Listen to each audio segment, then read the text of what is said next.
Hello, my name is Mrs. Mark, and I'm going to read you the story Thank You, Mr. Falker, written by Patricia Polacco. This is the story of a little girl and her mentor, Mr. Falker. The little girl is named Patricia.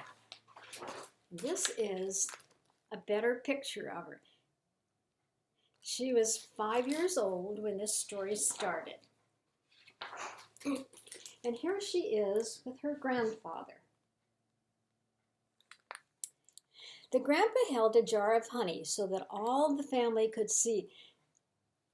They dipped a ladle into it and drizzled honey on the cover of a small book. The little girl had just turned 5. Stand up, little one, he cooed.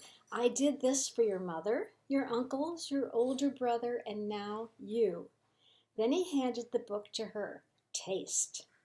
She dipped her finger into the honey and then put it into her mouth. What's that taste? The grandma asked. The little girl answered, sweet. Then all the family said in a single voice, yes, and so is knowledge. But knowledge is like the bee that made that sweet honey. You have to chase it through the pages of a book. The little girl knew that the promise to read was at last hers. Soon she was going to learn to read.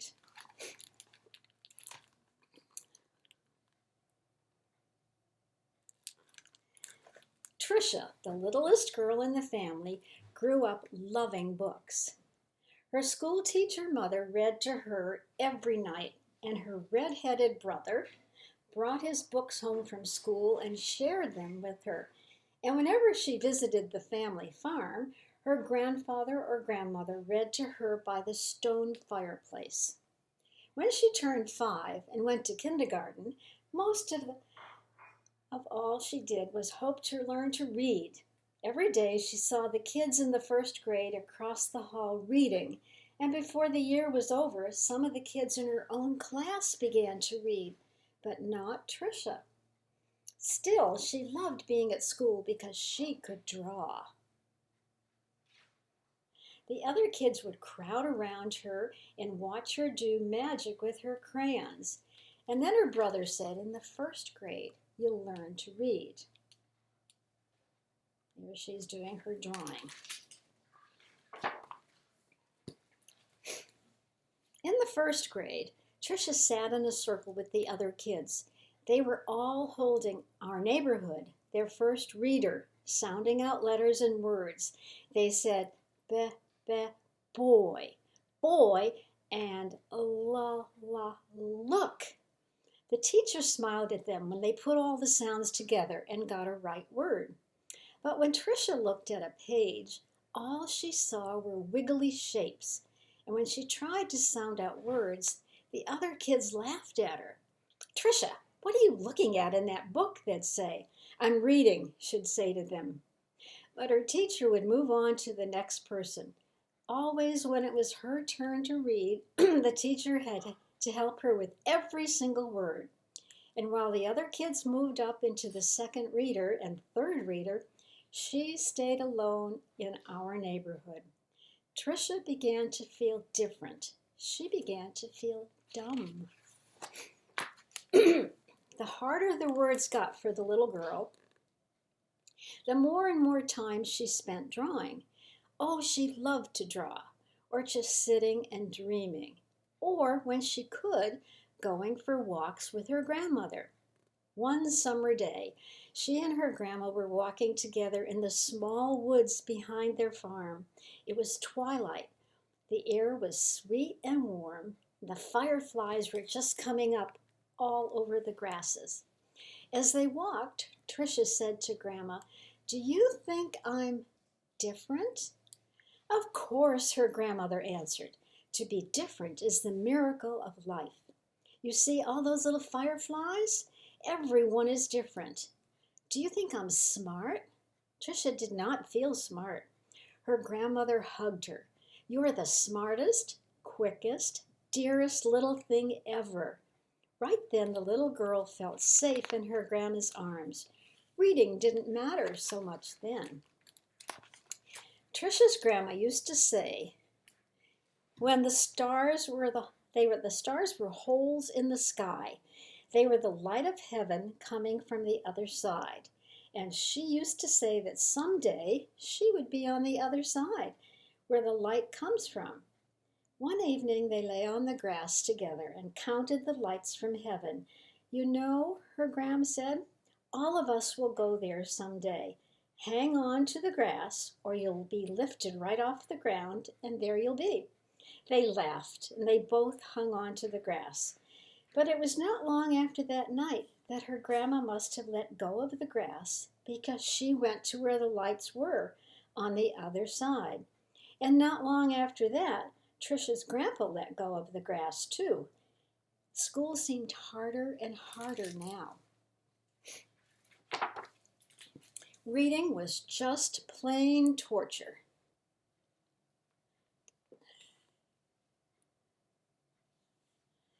When Sue Ellen read her page or Tommy Bob read his page, they read so easily that Tricia would watch the top of their heads to see if something was happening to their heads that wasn't happening to hers.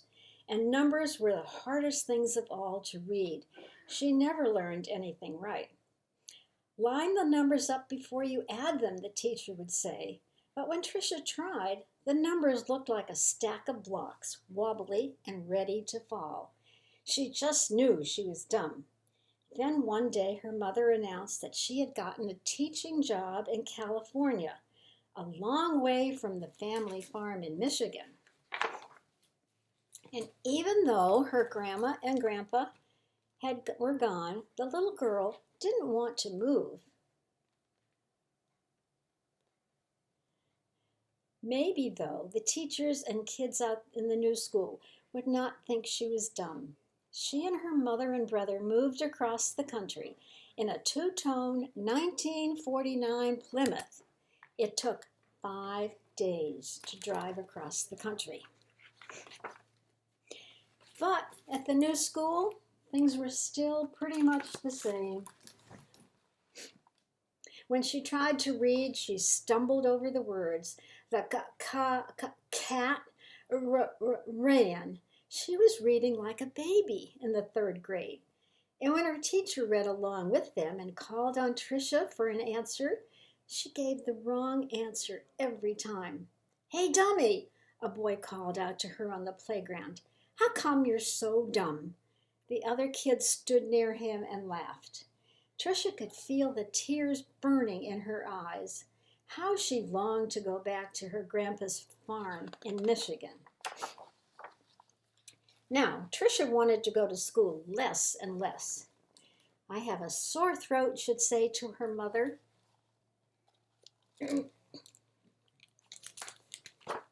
Or I have a stomach ache. She dreamed more and more and drew more and more, and she hated going to school.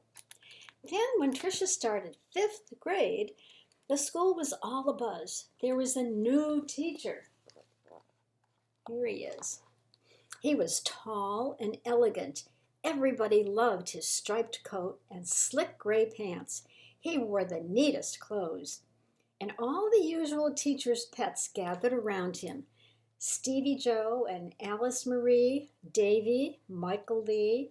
But right from the start, it didn't seem to matter to Mr. Falker which kids were the cutest or the smartest or the best of anything.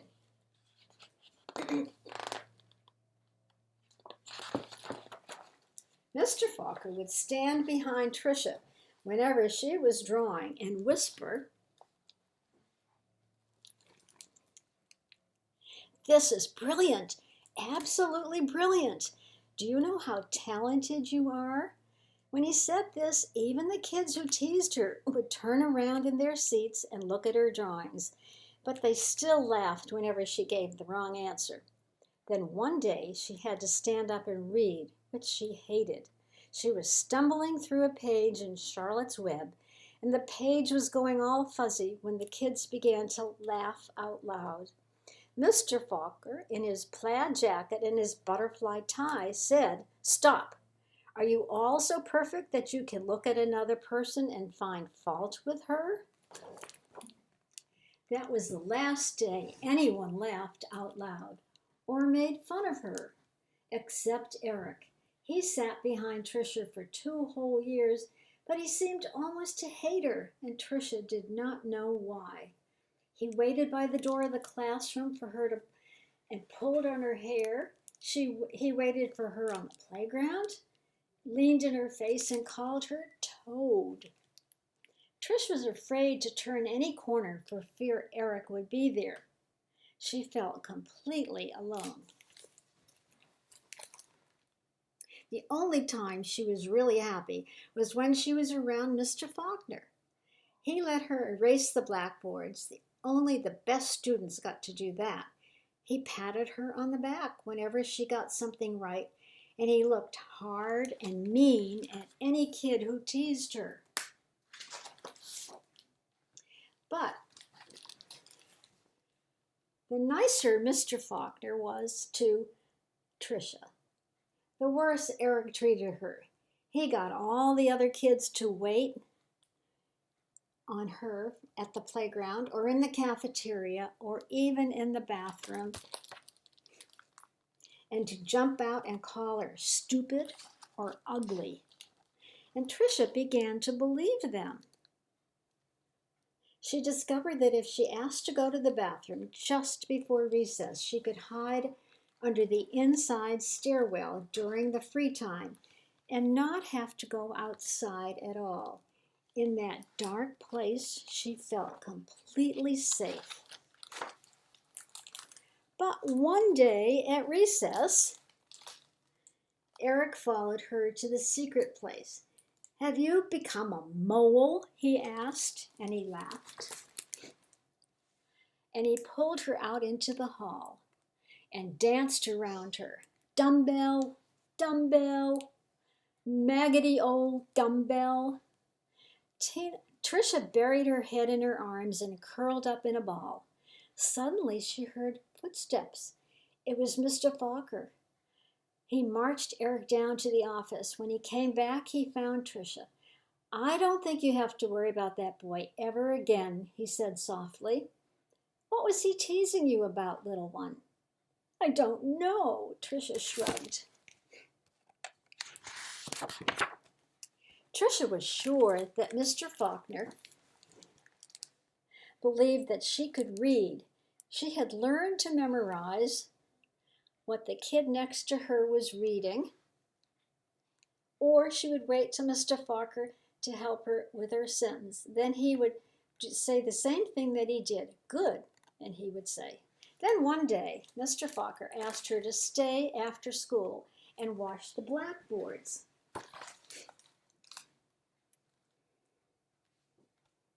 He put on music and brought out little sandwiches as they worked and talked. All at once he said, "Let's play a game. I'll shout out the letters. You write them on the board with the wet sponge as quickly as you can." "A," he shouted, and she wiped a watery A. "8," he shouted, and she made a watery 8. 14, 3, D, M, Q, he shouted out. He shouted out so many, many letters and numbers. Then he walked up behind her, and together they looked at the board. It was a watery mess. Tricia knew that none of the letters or numbers looked like they should. She threw the sponge down and tried to run. But Mr. Falker found her arm and sank to his knees in front of her. "You poor baby," he said. "You think you're dumb, don't you? How awful for you to be so lonely and afraid." And she sobbed. "But, little one, you don't understand. You don't see letters or numbers the way other people do. And you've gotten through school all this time, and you've fooled so many people. They were good teachers." He smiled at her, and then that took cunning and smartness and such bravery. Then he stood up and he finished washing the board. "We're going to change all that, girl. You're going to read. I promise you that." She had heard that before, right?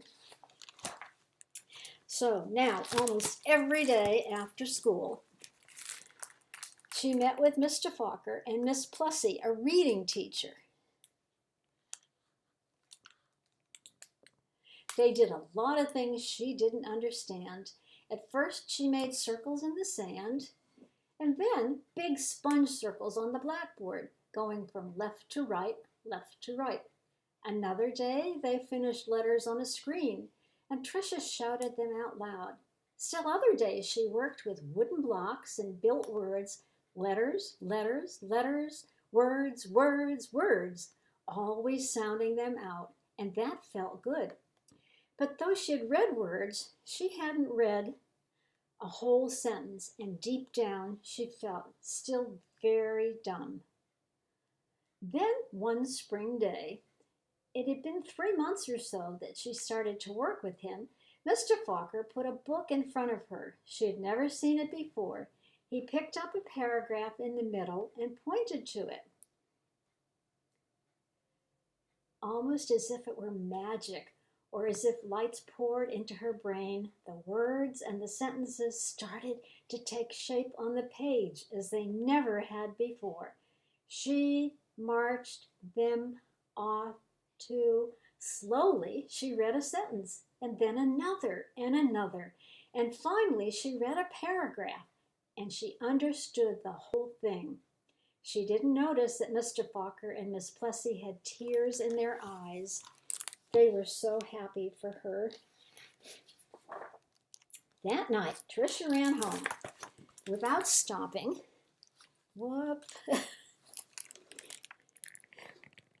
To catch her breath. She bounded up the front steps, threw open her front door, and ran through the dining room to the kitchen. She climbed up on the cupboard and grabbed a jar of honey. Then she went to the living room and found the book on a shelf, the very book that her grandpa had shown her so many years ago. She spooned honey on the cover, tasted the sweetness, and said to herself, "The honey is sweet, and so is knowledge. But knowledge is like the bee who made the honey. It has to be chased through the pages of a book." Then she held the book, honey and all, close to her chest. She could feel tears rolling down her cheeks, but they weren't tears of sadness.